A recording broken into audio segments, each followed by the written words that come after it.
एक आतंकवाद का जो दूसरा प्रकार है घुसपैठ।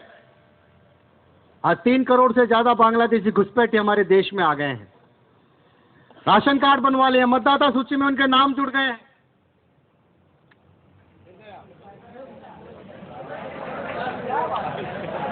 सूची में नाम जुड़ गया है।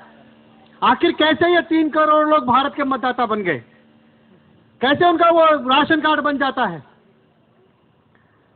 जलियांवाला बाग में जब वहां पर आम सभा चल रही थी, वहां हजारों लोग उस जलियांवाला बाग में बैठे हुए थे। तो जनरल डायर के साथ में जो वहां पर आए हुए सैनिक थे, जिन्होंने उन निर्दोष लोगों पर गोलियां चलाई, जो उन बंदूकों को चला रहे थे, वो हाथ भी इस देश में रहने वाले भारतीयों के थे। जिस प्रकार से उन भारतीयों ने उन निर्दोष लोगों को जनरल डायर के कहने पर गोली मारी, आज उसी प्रकार से वो हाथ भारत के अंदर फिर है, जो इस प्रकार से देश के दुश्मनों के राशन कार्ड बना रहे हैं, वोटर लिस्ट में नाम जोड़ रहे हैं। हम देश के दुश्मनों के राशन कार्ड बना रहे हैं। आज इस देश के अंदर जम्मू कश्मीर में 1947 में जो लोग आए, देश के विभाजन के बाद आए, 1947 में आए हुए जम्मू में रहने वाले हिंदुओं को आज तक भी वहां की विधानसभा में वोट डालने का अधिकार नहीं है। बांग्लादेश से आए हुए इन घुसपैठियों के उस बांग्लादेश में जो वहां उर्दू बोलने वाले मुसलमान हैं, 30 साल से उनको वोटिंग राइट नहीं है बांग्लादेश के अंदर।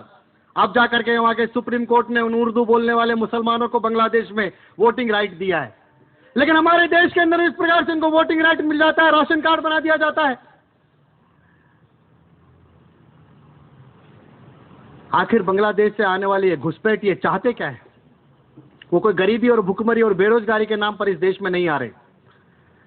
इस देश में जो एक भ्रम का वातावरण बनाकर सरकार ने वोट बैंक की राजनीति के नाम पर उनको संरक्षण दिया, उनको बसाया, आज भाई उसी इस्लामिक विस्तार के नाम पर इस देश में आकर अपने उस इस्लाम के विस्तार के काम में लगे हुए हैं। ये वही बांग्लादेश देश है जिसके निर्माण के लिए हमारे सैनिकों ने अपना खून बहाया। वो बांग्लादेश कहता है कि वो भारत का कर्जदार है वो कर्जदार है क्योंकि भारत का कर्जदार है। हम भी मानते हैं कि बांग्लादेश हमारा कर्जदार होना चाहिए और बांग्लादेश वो कर्जा उतार भी रहा है, लेकिन बड़े अच्छे ढंग से उतार रहा है। रोजाना 6000 बांग्लादेशी घुसपैठियों को भारत में भेजता हमारा कर्ज उतार रहा है। 3 करोड़ बांग्लादेशियों को भेज करके हमारा कर्ज उतार रहा है। इस घुसपैठ के विरोध में जब पूरे देश भर में आंदोलन चलाया, पूरे देश में उस बांग्लादेश को हमने एक्सपोज किया। घुसपैठ कैसे हमारी राष्ट्रीय सुरक्षा के सामने खतरा उत्पन्न हो रहा है, इस घुसपैठ के कारण से लोगों को बताया। जनता के मन में जो भ्रम था, उस भ्रम को दूर करने का प्रयास किया। घुसपैठ प्रभावित क्षेत्र में जो वहां के पीड़ित लोग थे, जो इस घुसपैठ के कारण से अपना जीवन जीने में जिनको समस्या उत्पन्न हो रही थी, ऐसे वहां के लोगों के मन में एक आत्मविश्वास पैदा किया। एक बड़ा प्रभावी आंदोलन पिछले दिनों हमने चलाया, इस घुसपैठ के विरोध में चलाया है। आने वाले दिनों में इस घुसपैठ मुद्दे को हमारा आंदोलन हो गया, चिकन नेक पर रैली हो गई, हमारा काम पूरा हो गया। यहीं तक हमको सीमित नहीं रखना है। आगे इस आंदोलन को और इस लड़ाई को निरंतर अपने छोटे छोटे स्थानों पर जो बांग्लादेशी घुसपैठी आकर के बैठ गए, उनका राशन कार्ड समाप्त होना चाहिए, उनका वोटर लिस्ट में से नाम हटना चाहिए। इस मुद्दे को लेकर हमारी इकाई पर हम सब लोग निरंतर इस आंदोलन को एक जारी रखते हुए, इस समस्या से हम निरंतर लड़ते हुए इस प्रकार की एक घुसपैठ की समस्या हमारे देश में दिखाई देती है, उस प्रकार का एक आत्मविश्वास उस देश में, उस क्षेत्र में लोगों का बढ़े। आसाम, बिहार, बंगाल, जिन जिलों में घुसपैठ ज्यादा है, वहां के लोगों का एक आत्मविश्वास बढ़ता हुआ दिखना चाहिए। किसी कवि ने कहा है कि यह देश है मेरा खुदा की जन्नत नहीं, यह देश है मेरा खुदा की जन्नत नहीं, खुदा भी आए तो इजाजत से आए। जब इस देश में हम कहते हैं कि खुदा को भी अगर आना है तो वो इजाजत, परमिशन लेकर के आए, तो आने वाले दिनों में इस देश के अंदर यह छात्र शक्ति, यह समाज इतना जागृत होना चाहिए कि कोई भी घुसपैठी अगर इस देश में घुसने से पहले 4 बार सोचे कि मैं भारत में जा रहा हूं तो मेरे साथ वहां क्या होने वाला है। इस प्रकार का एक समाज का जागरण, प्रबुद्ध समाज जागरण आने वाले दिनों में इस आंदोलन के माध्यम से हमको पूरे देश में करना पड़ेगा। मुझे लगता है कि हमारे देश में जो एक पॉलिसी हमने बनाई हुई है, डिफेंस पॉलिसी बनाई हुई है, थोड़ा उस पॉलिसी को भी बदलना पड़ेगा। हमारी पॉलिसी अब डिफेंस की पॉलिसी नहीं, ऑफेंसिव में आनी चाहिए। कई बार मन में लगता है कि इस देश की सुरक्षा के लिए हम वायर फेंसिंग करें, इतना बड़ा देश है, 100 करोड़ से ज्यादा लोगों का देश है, इतनी बड़ी मिलिट्री सुरक्षा सब हमारे पास है, फिर भी वायर फेंसिंग हम कर रहे हैं। छोटा सा पिद्दी सा बांग्लादेश, उससे डरकर हम वायर फेंसिंग कर रहे हैं। उल्टा होना चाहिए आने वाले दिनों में। हमको हमारी पॉलिसी बदलनी पड़ेगी कि भारत वायर फेंसिंग नहीं करे, भारत के कारण से बांग्लादेश को वायर फेंसिंग करनी चाहिए। इस प्रकार का आज हमारी पॉलिसी, हमारी नीति में बदलाव लाने की एक आवश्यकता दिखाई देती है। हमारा वही पूर्वोत्तर का क्षेत्र जो एक दूसरे प्रकार का जो आतंकवाद है, चर्च प्रेरित आतंकवाद, उससे प्रभावित होता हुआ दिखाई देता है। 7 राज्यों के 54 जिले आज उस ईसाई आतंकवाद की चपेट में है। 1976 में जब अरुणाचल के मुख्यमंत्री गेगांग अपांग ने एक धर्मांतरण विरोधी बिल लेकर के आए और उन्होंने अरुणाचल के अंदर बैन किया कि वहां पर धर्मांतरण नहीं होगा, तो सबसे ज्यादा कष्ट हमारे देश में जो उस समय मदर टेरेसा थी उनको हुआ। और वो मदर टेरेसा बाद में देश के प्रधानमंत्री मोरारजी देसाई से मिलने के लिए आए और उसने विरोध किया कि अरुणाचल में जो बिल लाएगा ये गलत है, इसको वापस लेना चाहिए। तो मोरारजी देसाई ने उस समय कहा कि इस देश के अंदर सेवा और धर्मांतरण, ये दोनों काम एक साथ नहीं चल सकते। अगर आप सेवा करना चाहते हैं मदर टेरेसा, तो सेवा करिए, इस देश में धर्मांतरण नहीं होगा। मदर टेरेसा वो सुनकर वापस वहां से आ गए और पूरे ईसाई मिशनरियों ने उस समय अरुणाचल प्रदेश के बॉर्डर पर चर्च बनाकर वहां लोगों को लाकर वहां धर्मांतरण करना शुरू किया। आज पूरे उस अरुणाचल में, नागालैंड में, मिजोरम में, मणिपुर में, पूरे उस पूर्वांचल के अंदर बंदूक की नोक पर चर्च प्रेरित आतंकवादी संगठन भोले भाले जनजातीय लोगों का धर्मांतरण करके उनको ईसाई बनाने का काम कर रहे हैं। उनके हाथों में हथियार दे रहे हैं, उनको भारत के विरोध में खड़ा कर रहे हैं। इस प्रकार का आज पूर्वांचल में हमारा जो एक ईसाई प्रेरित, चर्च प्रेरित जो आतंकवाद वहां पर बढ़ता हुआ दिखाई देता है। हमारे देश के लाखों लोग संस्थाएं चलाते हैं, सेवा काम करते हैं, लोगों की सहायता करते हैं, सहयोग करते हैं, लेकिन कभी धर्मांतरण नहीं करते। और ये ईसाई लोग, ईसाई मिशनरी इस देश के अंदर बिना धर्मांतरण किए सेवा कार्य नहीं करते। वो बिना धर्मांतरण किए सेवा कार्य नहीं करते, वो मानवतावादी हैं।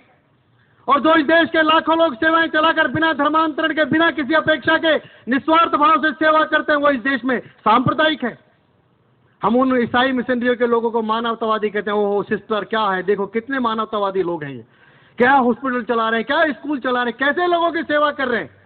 हमको उनके पीछे के उस उद्देश्य को समझना पड़ेगा कि आखिर वो इस देश में सेवा के माध्यम से एक जो धर्मांतरण इस देश में करके लोगों का एक अलगाववादी और राष्ट्रवादी भावना तैयार कर रहे हैं। इस प्रकार का ये ईसाई प्रेरित एक आतंकवाद उस क्षेत्र में दिखाई देता है। तीसरे प्रकार का जो एक हमारा आतंकवाद हमको है, जो हमारे नेपाल के पशुपति से लेकर तिरुपति तक के एक रेड कॉरिडोर के रूप में दिखाई देता है। आज इस पूरे भारत के 14 राज्यों के 165 जिले इस आतंकवाद से प्रभावित है। करोड़ों रुपए की संपत्ति बर्बाद हो गई है। 10,000 से ज्यादा लोग अभी तक इस नक्सली हिंसा में मार दिए गए हैं, निर्दोष बेगुनाह लोग मारे गए हैं। कई जिलों के अंदर उनकी समानांतर सरकारें चलती हैं। यानी आज इतना नक्सली हिंसा का, नक्सलवादियों का इस देश में इतने राज्यों के अंदर धीरे धीरे प्रभाव दिखाई देता है। कुछ साल पहले तक 13 जिलों के 13 राज्यों तक वो सीमित था, लेकिन आज 14 राज्यों के 165 जिले में ये नक्सलवादियों का प्रभाव इस देश के अंदर बढ़ता हुआ दिखाई दे रहा है। अगर हम विचार करें तो ये जो आतंकवाद के पीछे जो ये विचार है, चाहे वो इस्लामिक विचार होगा, चाहे वो ईसाई प्रेरित, चर्च प्रेरित विचार होगा, चाहे वो इस प्रकार का नक्सली विचार होगा, आज इस देश में उस आतंकवाद को मारना है तो हमको उसके साथ में इस विचार को भी मारना पड़ेगा। चाहे इस विचार का रंग रेड हो, ग्रीन हो, व्हाइट हो, हमको इस विचार के उस रंग को समाप्त करना पड़ेगा, जब इस देश में से हम आतंकवाद को समाप्त कर सकते हैं। पिछले कुछ दिनों में जिस प्रकार से आतंकवाद के विषयों को लेकर कुछ मौलिक बदलाव दुनिया में और हमारे देश में देखने को मिलते हैं, उसका छोटा सा एक अध्ययन मैं आपके सामने रखता हूं। कुछ साल पहले तक कहा जाता था कि लोग आतंकवादी इसलिए बन रहे हैं कि गरीब हैं, बेरोजगार हैं, अनपढ़ हैं। लेकिन आज जितने भी देश में, विश्व में आतंकवादी घटनाएं हो रही हैं, सब में आतंकवादी घटनाओं में एक भी गरीब, एक भी बेरोजगार, एक भी भुखमरा अनपढ़ व्यक्ति नहीं कर रहा। ये जितने भी आतंकवादी हैं, आज शिक्षित, पढ़े लिखे, डॉक्टर, इंजीनियर, MBA किए हुए लोग सारे आज इस देश में आतंकवादी बन रहे हैं। इसलिए एक जो आतंकवाद की परिभाषा देने वाले लोगों में एक जो परिवर्तन, बदलाव दिखाई देता है, तो लगता है कि आज इस प्रकार का एक बदलाव आतंक के पहले इस समय में दिखाई देता है। अगर माना गरीबी और भुखमरी और बेरोजगारी की वजह से लोग आतंकवादी बन रहे हैं, तो कई बार मन में प्रश्न आता है कि फिर इस देश में इतने हजारों लाखों भिखारी हैं, वो क्यों नहीं आतंकवादी बन रहे? वो क्यों नहीं अपने हाथ में AK-47 लेकर के सड़क पर निकलते और लोगों को मारते हैं? हमको रोटी दो, कपड़ा दो, मकान दो, नहीं तो हम लोगों को मार देंगे। एक भी भिखारी आज तक आतंकवादी नहीं बना। आज ये सारे के सारे पढ़े लिखे लोग, संपन्न लोग, टेक्नोलॉजी जानने वाले लोग, ह्यूमन राइट्स जानने वाले लोग हवाई जहाज उड़ाते हैं, सैटेलाइट का उपयोग करते हैं। इस प्रकार के संपन्न पढ़े लिखे लोग इस प्रकार के आतंकवादी बन रही है। एक परिवर्तन, एक बदलाव दिखाई देता है। दूसरा जो दिखाई देता है, कुछ साल पहले हम कहते थे कि सीमा पार से आतंकवादी आते हैं, सीमा पार से आतंकवादी आते हैं, हमला करके चले जाते हैं। लेकिन पिछले कुछ दिनों को अगर हम देखेंगे तो आज देश के अंदर ही इन आतंकवादियों का एक बहुत बड़ा नेटवर्क खड़ा हो गया है। एक स्लीपर सेल, इस प्रकार का नेटवर्क देश के अंदर उन्होंने स्लीपर सेल का बना लिया है। यानी अब बाहर से आतंकवादी आए ना आए, लेकिन देश में इस प्रकार का एक नेटवर्क भारत में उनके सहयोगी और समर्थकों का बन गया है। यह आज इस आतंकवाद में दूसरा एक बड़ा परिवर्तन, बदलाव दिखाई देता है। तीसरा एक बदलाव और दिखाई देता है कि जब भी हमारे देश में ऐसी कोई घटना होती है तो हमारे देश में जो बुद्धिजीवी हैं, ओपिनियन मेकर हैं, ऐसे प्रभावशाली लोग हैं, हमेशा इन आतंकवादियों के पक्ष में एक बहस खड़ी करते हैं, आतंकवाद के खिलाफ उस लड़ाई को कमजोर करने का प्रयास करते हैं, डाइवर्ट करते हैं। जैसे मुंबई के हमले के बाद हमारे देश के केंद्र में बैठे हुए मंत्री अंतुले ने करने का प्रयास किया, जामिया की घटना, बटाला हाउस की घटना के बाद में अर्जुन सिंह ने प्रयास शुरू किया, या घुसपैठ के विरोध में कोई तारिक अनवर, रामविलास पासवान इस देश के अंदर बहस शुरू करते हैं। यानी जब भी इस प्रकार की कोई बात आती है तो इस देश के बैठे हुए बुद्धिजीवी, प्रभावी लोग इस लड़ाई को कमजोर करके डाइवर्ट करने का प्रयास करते हैं। ये बुद्धिजीवी लोग इस प्रकार की कुछ नई परिभाषाएं देश के अंदर शुरू करते हैं कि अगर आप हिंदू का विरोध करते हैं तो आप सेकुलरिस्ट हैं, अगर आप आतंकवाद का विरोध करते हैं तो आप सांप्रदायिक हैं, अगर आप आतंकवादियों की वकालत करते हैं आप तो मानवाधिकारवादी हैं, अगर आप इस देश के अंदर गुंडे, बदमाश, अपराधी और आतंकवादी को चुन करके भेज रहे हैं तो आप डेमोक्रेट हैं।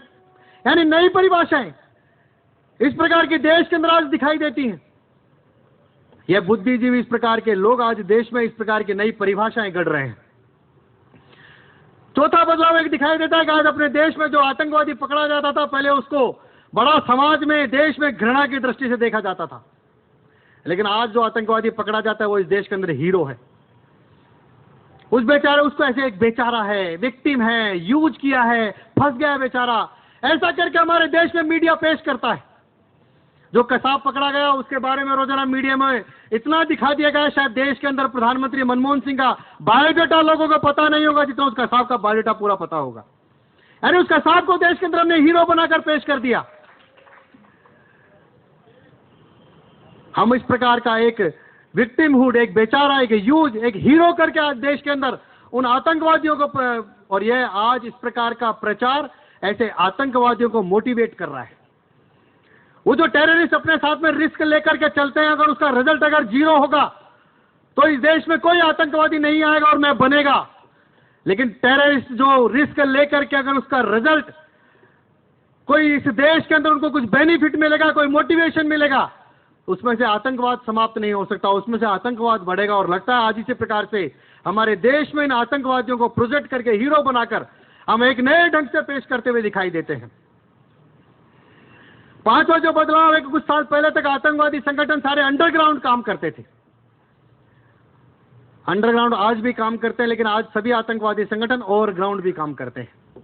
हर आतंकवादी संगठन का आज देश समाज में एक अलग संगठन है। ह्यूमन राइट्स के नाम पर, मानवाधिकार के नाम पर, कोई एनजीओ के नाम पर, जितने भी आतंकवादी संगठन हैं उन सबके इस प्रकार के ओवरग्राउंड संगठन चलते हुए दिखाई देते हैं। जब भी कोई आतंकवादी पकड़ा जाता है, कोई घटना होती है, तो यही एनजीओ और यही मानवाधिकारवादी उन आतंकवादियों के बचाव में जगह जगह पर मोमबत्तियां जलाते हुए दिखते हैं, उनके समर्थन में प्रदर्शन करते हुए दिखाई देते हैं, बहस करते हुए दिखाई देते हैं। तो आज इस प्रकार का एक ओवरग्राउंड भी, एक नेटवर्क मानवाधिकार के नाम पर, एनजीओ के नाम पर इस देश के अंदर खड़ा होता हुआ दिखाई देता है। और इन मानवाधिकारवादियों को केवल कसाब और जामिया और बटाला हाउस ये घटनाएं दिखाई देती हैं। आतंकवादी हमलों में मारे जा रहे निर्दोष बेगुनाह लोग, उनके ह्यूमन राइट उनको दिखाई नहीं दे रहे, उनके परिवार, उनके बच्चे उनको नहीं दिख रहे। सिमी के प्रमुख अबू बशीर को जब पकड़ा गया, गिरफ्तार किया गया, तो ये सारे मानवाधिकारवादी और हमारे यहाँ लालू मुलायम जैसे सारे समाजवादी लोग आजमगढ़ में उस अबू बशीर के घर पर शोक व्यक्त करने गए। ओहो, बहुत गलत हो गया, अबू बशीर गिरफ्तार हो गया। एक भी समाजवादी, मानवाधिकारवादी किसी उस व्यक्ति के घर पर नहीं गया जिनको अबू बशीर ने मारा। उन परिवारों में नहीं जाते, उन बच्चों के पास में नहीं जाते। लेकिन ऐसे आतंकवादियों को मदद करने के लिए मानवाधिकारवादी और ये सारे सोशलिस्ट लोग कहने वाले लोग वहां पर पहुंचकर उनका समर्थन करते हुए दिखाई देते हैं। छठा एक जो बदलाव है कि आज हमारे देश में आतंकवाद का जब भी कोई मुद्दा बहस शुरू होगी, तो जब मैंने पहले कहा कि इस्लामिक आतंकवाद नाम हमने नहीं दिया, विश्व ने दिया है।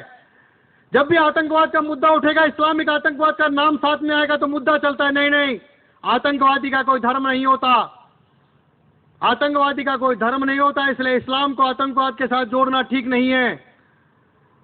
जब आतंकवाद के साथ किसी धर्म को जोड़ना ठीक नहीं है, तो फिर कैसे आप हिंदू आतंकवाद की बात करते हैं? कैसे इस देश के अंदर फिर हिंदू आतंकवाद के बारे में आप बोलते हैं? वही लोग बोलते हैं, वही लोग ये मुद्दा उठाते हैं जो इस्लामिक आतंकवाद के बोलने पर विरोध करते हैं, लेकिन हिंदू आतंकवाद का बड़ा जोर शोर से प्रचार करते हैं। हिंदू कभी आतंकवादी नहीं हो सकता। जो हिंदू इस पृथ्वी को अपनी माता मानता हो, पूरे विश्व को एक परिवार मानता हो, एक छोटी चींटी से लेकर के सारे जीवों को रोजाना दाना पानी देता हो, जो हिंदू युद्ध लड़ते समय भी अपने धर्म का पालन करता हो, मर्यादा का पालन करता हो, यह वो धर्म है, यह वो देश है जिसने कभी किसी देश पर हमला नहीं किया, किसी भी एक निर्दोष बेगुनाह लोगों को पीछे से पीठ पर वार नहीं किया। यह वो हिंदुत्व है। और जो इस प्रकार का हिंदू मानने वाला वो कभी आतंकवादी नहीं हो सकता। लेकिन आज उस हिंदू को आतंकवादी प्रचारित किया जा रहा है। इस देश में एक पैरेलल इस्लामिक आतंकवाद की अगर आप बात करेंगे, उसका विरोध करेंगे, तो इस देश के अंदर हिंदू आतंकवाद कहकर एक बराबर पैरेलल बनाकर समानांतर दोनों को खड़ा करके इस पॉलिटिकल एक एनवायरमेंट इस देश में बनाने का प्रयास यह होता हुआ दिखाई देता है। सातवां जो मुद्दा दिखाई देता है, बदलाव दिखाई देता है कि आज से कुछ साल पहले तक सेना के बारे में एक बड़ा कॉन्फिडेंस था, लेकिन आज देश के अंदर सेना के ऊपर भी एक हमले हो रहे हैं।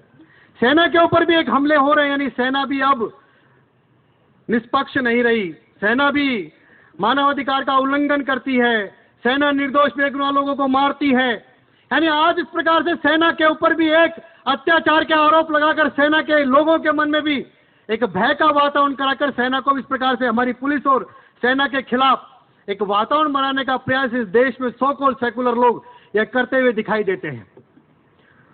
जो एक आठवां बदलाव मुझे लगता है कि दुनिया में 9/11 के बाद आतंकवाद के खिलाफ वातावरण बना है। लोग खुले में समर्थन आतंकवाद का नहीं कर रहे, भले चुपचाप में करते होंगे, लेकिन आज दुनिया में एक आतंकवाद के खिलाफ एक बदलाव, एक परिवर्तन पूरी दुनिया में आज दिखाई देता है। उसके खिलाफ वातावरण आज बना हुआ दिखाई देता है। और एक नौवां जो बदलाव दिखाई देता है कि आज इस वोट बैंक की राजनीति भी इस आतंकवाद के साथ जुड़ गई है। यानी कुछ वर्षों पहले तक देश की सुरक्षा के सामने कोई दो मत नहीं होते थे, एक मत होता था, नहीं, देश की सुरक्षा पहले है। लेकिन आज वोट बैंक की पॉलिटिक्स पहले दिखाई देती है और उसी का परिणाम है कि आज अफजल गुरु को इस देश में वोट बैंक चला जाएगा, मुसलमान नाराज हो जाएंगे, इसलिए फांसी नहीं दी जाती है। एक बड़ा बदलाव इस देश में दिखाई देता है। बटाला हाउस की घटना के बाद जिस प्रकार से आतंकवादियों के मदद के लिए इस देश में पहल की गई कुछ लोगों के द्वारा, वो एक बड़ा परिवर्तन वोट बैंक के नाम पर दिखाई देता है। और एक अंतिम जो 10वां बदलाव मुझे दिखाई देता है कि कुछ साल पहले तक इस देश में जो कांग्रेस नाम का एक बड़ा राजनीतिक दल था, या जितने भी राजनीतिक दल थे, उनके अंदर थोड़ा बहुत राष्ट्रवाद था, देशभक्ति दिखाई देती थी, देश के मुद्दे पर समझौते नहीं करते थे, थोड़ा बहुत वोट बैंक की राजनीति कर लिया करते थे, लेकिन देश हित के सामने सारे राजनीतिक दल खड़े होते थे। लेकिन आज कांग्रेस सहित कुछ राजनीतिक दलों को अगर हम देखें तो पूरी की पूरी तरह से इस देश में उन्होंने राष्ट्रवाद को छोड़कर अल्पसंख्यक तुष्टीकरण की राजनीति इस देश में करना शुरू कर दिया है। तो यह जो इस प्रकार के कुछ सालों में बदलाव इस आतंकवाद को इस देश की सुरक्षा में दिखाई देते, इस प्रकार के बदलाव दिखाई देते हैं। और इन सब बदलावों को देखते हुए जो हमारी एक भूमिका है कि केवल देश की सुरक्षा करना नहीं, हमारे आसपास के जितने देश हैं वहां पर क्या चल रहा है, वहां पर किस प्रकार का विचार चल रहा है, वहां पर क्या हो रहा है, इसका भी अध्ययन करना पड़ेगा। चीन में क्या हो रहा है, नेपाल में क्या हो रहा है, पाकिस्तान में क्या हो रहा है, तुर्क में क्या हो रहा है, अरब में क्या हो रहा है, पूरी दुनिया के देशों में आज कौन सा विचार, कौन सा वातावरण, कौन सा आंदोलन मुद्दा चल रहा है, उसका अध्ययन हमको करना पड़ेगा। क्योंकि आने वाले दिनों में उन देशों में जो वातावरण और विचार चल रहा है वो हमारे देश की सुरक्षा को कैसे प्रभावित करेगा, इसका एक अध्ययन, इसका शोध आज आने वाले दिनों में हमको करना पड़ेगा, क्योंकि 20 साल के बाद हो सकता है, आज पाकिस्तान बांग्लादेश से हम लड़ रहे हैं, कल किसी और देश के उस विचार के साथ भी हमारी सुरक्षा को खतरा हो, इसलिए अभी से हमको उन सब बातों पर भी अध्ययन करना पड़ेगा। विश्व में जो डेवलपमेंट हो रहे हैं, नए नए प्रकार के विचार जन्म ले रहे हैं, उनका भी एक अध्ययन करते हुए इस देश में इस आतंकवाद को कैसे हम समाप्त कर सकते हैं, उस प्रकार का एक नई पॉलिसी हमको बनानी पड़ेगी। मुंबई हमले के बाद जो एक जनाक्रोश सड़कों पर दिखाई दिया, उस जनाक्रोश को हम सब लोगों को आने वाले दिनों में बनाए रखना पड़ेगा। वो जनाक्रोश बना रहे, सड़कों पर बना रहे, दिखाई दे, समाज के सारे वर्ग पहली बार सड़कों पर आए, पढ़े लिखे लोग, हीरो हीरोइन सारे सड़कों पर पहली बार आए, यानी देश का संपन्न वर्ग भी इस मुद्दे पर बाहर आया। तो मुझे लगता है ये जो जनाक्रोश देश की सड़कों पर दिखाई दिया, वह जनाक्रोश बना रहे, जिसके कारण से सरकार पर जो दबाव हम बनाना चाहते हैं कि पाकिस्तान के खिलाफ कार्रवाई हो, आतंकवाद के खिलाफ कार्रवाई हो, लेकिन साथ साथ में देश की सुरक्षा के सामने जो हमको कुछ बातें करनी है, हमको अपने आंतरिक मुद्दों को जो ठीक करना है, हमको जो अपने घरेलू मोर्चों को ठीक करना है, हमको जो अपनी सेना, पुलिस, प्रशासन, खुफिया तंत्र, इन सब के अंदर बदलाव लाने हैं, हमको जो नए नए कानून बनाने हैं, सीमा को सुरक्षित करना है, हमको जो आतंकवादियों को फंडिंग देने वाले लोग हैं और जो आतंकवादी संगठन है, यानी जो अपने देश में इस आतंकवाद को रोकने के लिए हमको अपने देश में करना है, इतना दबाव एक सरकार पर बना रहे, एक जनाक्रोश इस देश के अंदर बना रहे, इस प्रकार का एक वातावरण आने वाले दिनों में बनाने की एक हमारी भूमिका मुझे लगता है दिखाई देती है। क्योंकि अपने स्थापना काल से ही देश की सुरक्षा के सामने इन चुनौतियों पर लड़ते हुए हमने व्यापक जन अभियान चलाया है, चाहे कश्मीर का मुद्दा होगा, चाहे घुसपैठ का, चाहे 3 बीघा का, चाहे जब भी होगा, विद्यार्थी परिषद के कार्यकर्ताओं ने अपनी एक भूमिका अदा करते हुए उस स्थान पर जाकर उस समस्या के साथ लड़ाई की है, एक जन आंदोलन इस देश के अंदर खड़ा किया है, जन जागरण इस देश के अंदर खड़ा किया है। हमको भी आने वाले दिनों में कैंपस में छात्रों के बीच में इस प्रकार का एक जन आंदोलन खड़ा करना पड़ेगा। कैंपस में छात्रों को सिविल डिफेंस की शिक्षा देनी पड़ेगी, छात्रों को प्रेरित करना पड़ेगा कि वो एनसीसी के अंदर जाए, इस देश में नौजवानों को तैयार करना पड़ेगा कि आने वाले दिनों के अंदर इस देश की मिलिट्री के अंदर सेना को ज्वाइन करे, वहां पर जाए। मुझे कई बार मेरे मन के अंदर प्रश्न आता है कि हमारे देश में जो सैनिक है, उस सैनिक का सम्मान उसके मरने के बाद, शहीद हो जाने के बाद होता है। जब तक वो सैनिक इस देश के अंदर जिंदा रहता है, उसका सम्मान इस देश के अंदर नहीं होता। लेकिन जब वो सैनिक मर जाता है तो उस शहीद हुए सैनिक के ऊपर हम सब लोग फूल चढ़ाते हैं। वही जिंदा सैनिक जब ट्रेन में बैठकर बाथरूम के डिब्बे के पास में यात्रा करता हुआ दिखाई देता, तो ट्रेन में बैठा हुआ एक भी यात्री उस सैनिक को बुलाकर अपने पास में बैठाता नहीं, सम्मान नहीं देता। देश की सेना और सैनिकों के बारे में यह भावना बदलनी चाहिए।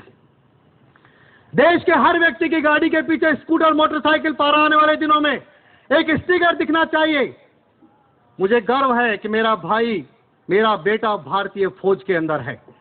जिस दिन इस देश के अंदर इस प्रकार का वातावरण बनेगा, हर आदमी यह विचार करने लगा कि मेरा भाई और मेरा सब लोग, परिवार के लोग फौज के अंदर जाने चाहिए, मुझे गर्व है, तो शायद इस देश में किसी भी सैनिक को ट्रेन के अंदर बाथरूम के पास बैठकर, डिब्बे के ऊपर बैठकर यात्रा नहीं करनी पड़ेगी।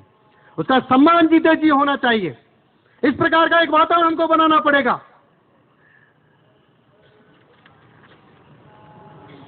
हमारे यहाँ पर जो समाज जिसमें हम रहते हैं, उस समाज की मानसिकता के बारे में हमको सोचना पड़ेगा।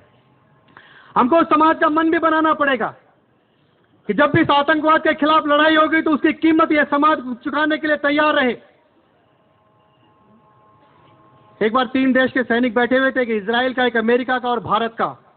एक व्यक्ति ने उनसे प्रश्न पूछा कि अगर आपके देश में कोई आतंकवादी आ जाए और किसी स्कूल पर कब्जा कर ले और वह विद्यार्थियों को बंधक बना ले, तो आप क्या करेंगे?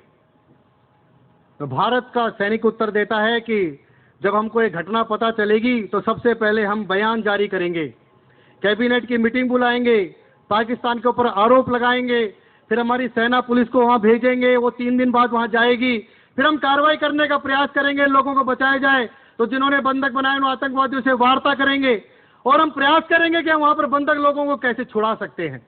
यह भारत का सैनिक उत्तर देता है। अमेरिका के सैनिक से पूछा जाता है कि आप क्या करेंगे? वो कहता है हमारी तुरंत फौज को हम वहां भेजेंगे, सैनिकों को कार्रवाई करने के लिए भेजेंगे और हम प्रयास करेंगे कि जो स्कूल के अंदर बच्चे हैं उन बच्चों को जीवित वापस निकालकर कैसे उन आतंकवादियों को हम पकड़ सकें, इसका प्रयास हम करेंगे। इजराइल का सैनिक उत्तर देता है, जब उससे पूछा जाता है वो कहता है मैं कुछ नहीं करूंगा, मैं अपने कंधे पर एक रॉकेट लॉन्चर रख करके ले जाऊंगा और जाकर उस स्कूल के सामने पूरी की पूरी उस स्कूल की बिल्डिंग को उड़ा दूंगा। यह इजराइल का सैनिक वहां पर उत्तर देता है कि मैं कोई आतंकवादियों से समझौते नहीं करूंगा। अगर मेरे देश की सुरक्षा के लिए अगर स्कूल में पढ़ने वाले कुछ बच्चे मारे जाते हैं तो मारे जाएं, लेकिन कोई आतंकवादियों के साथ समझौता नहीं होगा। ये जो इजराइल के सैनिक की मानसिकता है, वहां के समाज की मानसिकता है कि इजराइल को अगर सुरक्षित रखना है तो समाज को कीमत चुकानी पड़ेगी। आज भारत के समाज का मन हमको भी बनाना पड़ेगा कि अगर इस आतंकवाद के साथ लड़ाई में कुछ लोगों की जान जानी पड़ेगी, कुछ लोगों को मरना पड़ेगा, तो समाज का मन हमको तैयार करना पड़ेगा कि वो इसके लिए तैयार रहे। कंधार विमान अपहरण की तरह जाकर के सड़कों पर प्रदर्शन करके सरकार पर दबाव बनाकर आतंकवादियों को छोड़ने की डिमांड इस देश में अब समाज करता हुआ दिखाई नहीं देना चाहिए। इस प्रकार का एक समाज का मन हमको बनाना पड़ेगा। आज एक व्यापक जन आंदोलन जन जागरण के साथ कैसे आने वाले दिनों में अपने इस भारत देश को सुरक्षित देश बना पाएंगे, ये हम सब युवाओं के सामने एक चुनौती और एक भूमिका है। हम कोई अपने भारत को सुरक्षित देश बनाने के लिए नहीं, अपनी सुरक्षा के लिए नहीं लड़ रहे, हम पूरे विश्व की सुरक्षा के लिए लड़ रहे हैं। क्योंकि भारत में अगर संस्कृति और सभ्यता अगर जीवित है तो मानवता जीवित है, और जब तक मानवता जीवित है, जब तक हम लोग उस मानवता के लिए लड़ते रहेंगे। इसलिए अपनी ये लड़ाई आने वाले दिनों में चाहे समाज पर एक मानसिकता बदलना हो, जन जागरण करना हो, समाज का ये जन आक्रोश बना रहे उसका प्रयास करना हो, इस प्रकार की एक भूमिका पूरे देश में हमारी बने। आने वाले दिनों में इस प्रकार का एक जन आंदोलन हम खड़ा करें। और जो स्वामी विवेकानंद ने कहा कि आज देश के सामने एक आदर्श जो होना चाहिए, वो आदर्श गुरु गोविंद सिंह का होना चाहिए। गुरु गोविंद सिंह पूरे देश के लोगों के सामने एक सच्चे आदर्श हो सकते हैं, ऐसा विवेकानंद जी ने कहा। क्योंकि गुरु गोविंद सिंह ने दोनों बातें एक साथ में चलाई। धर्म की रक्षा करने के लिए इस देश में एक सैनिकों को खड़ा किया, तो आज अपने इस भारत देश की रक्षा करने के लिए अपनी भारतीय सभ्यता और संस्कृति को लेकर भारत के एक ब्रांड एम्बेसडर बनते हुए, साथ में ये देश के अंदर एक क्रांति का सिपाही सोल्जर बनते हुए, हम भी उस प्रकार के गुरु गोविंद सिंह के आदर्श मानते हुए आज देश के युवा को एक सैन्य सोल्जर बनने की आवश्यकता लगती है। आने वाले दिनों में उस गजनी फिल्म के हीरो की तरह वो अलार्म हमारी जेब में रहे, बार बार याद दिलाता रहे। यानी इस देश में अब कोई बम विस्फोट, कोई आतंकवादी घटना हमको अलार्म करके याद दिलाएगी कि भारत में क्या हो रहा है। फिर समाज जागेगा, फिर सरकार कुछ करेगी। अब कोई बम विस्फोट इस देश में अलार्म नहीं बनना चाहिए। देश की यह छात्र शक्ति, यह युवा शक्ति अब इसे देश के अंदर उस अलार्म का काम करे, जो इस समाज को जागरण करेगी, सरकार पर दबाव बनाकर उस एक अलार्म की भूमिका को निभाते हुए आने वाले दिनों में अपने इस भूमिका को और तेजी के साथ करते हुए हम अपने इस भारत देश को सुरक्षित बनाएंगे। अंत में कुछ पंक्तियां सुनाते हुए अपनी बात पूरी करूंगा। मां का चीर हरण करने वाला जय का अधिकारी, मां का चीर हरण करने वाला जय का अधिकारी, मातृभूमि को डायन कहने वाला देश पुजारी, संविधान को जला राष्ट्र के टुकड़े करता है, संविधान को जला राष्ट्र ध्वज के टुकड़े करता है, विद्रोही कहलाता जो इनका विरोध करता है। अगर तात्या विद्रोही था, अगर तात्या विद्रोही था विद्रोही नाना, विद्रोही बन गई मनु अगर बहन वीर का बाना, भगत सिंह आजाद राजगुरु विद्रोही कहलाए, भगत सिंह आजाद राजगुरु विद्रोही कहलाए, तो फिर मेरा मन भी क्यों ना विद्रोही बन जाए। हम विद्रोही हैं, हम विद्रोही हैं, हम विद्रोही हैं। हमने रण रंजन सदा किया है, सिंह सावकों के दांतों का भंजन सदा किया है। कह लो तुम विद्रोही, हम कह लो तुम विद्रोही, हम हर दम विद्रोह करेंगे, किंतु भारत माता की खातिर सदा जिएंगे और मरेंगे। तो आइए हम सब इस भारत देश को महान बनाने के लिए, इस देश के लिए कुछ करें, एक आंदोलन खड़ा करें। आह्वान करता हूं, अपनी बात पूरी करता हूं। जय भारत।